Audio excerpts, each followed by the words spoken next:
Hi, I'm Dr. Parker Haley, and today we're going to talk about dental implants. Now, there's a lot of questions that we get in our office about dental implants, about what they are, why we use them in dentistry, and we made a video just to kind of help clarify any questions that you have. First thing is that, why do we use them in dentistry?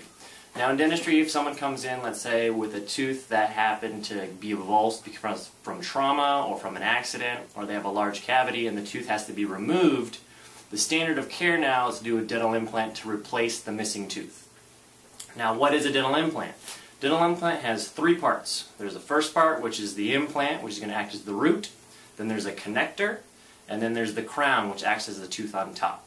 Now, we have three cases today that we're going to go through to help explain that. So let's go ahead and look at the videos and go through each one. The first case we have is a patient came and has a missing tooth on the top. Looking at the missing tooth, we first look at the bone. We look at the bone, make sure there's an adequate thickness. Once we do that, we go ahead and look at the bone and we make an implant site.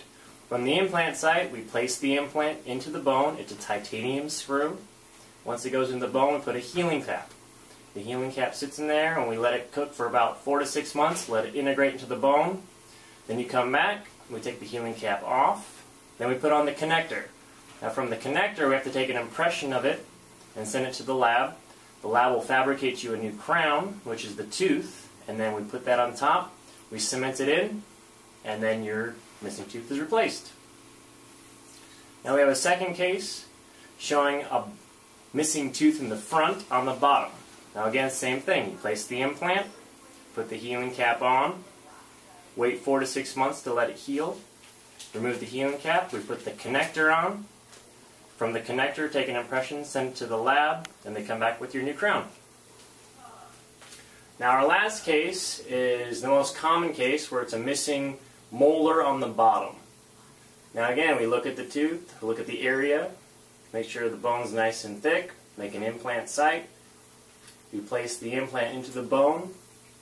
Once the implant is placed, we go ahead and put a healing cap, let it heal 4 to 6 months. Once it heals, you come back, we uncover the healing cap, remove it, put on the dental connector. Once the connector's on, we take an impression, send it to the lab. The lab fabricates you a new tooth, a new crown. We put that on top of the connector, and then you're done.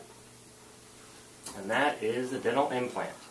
Well, thanks for watching this video. If there's any questions, visit us at LaderaDentistry.com, and thanks for your time.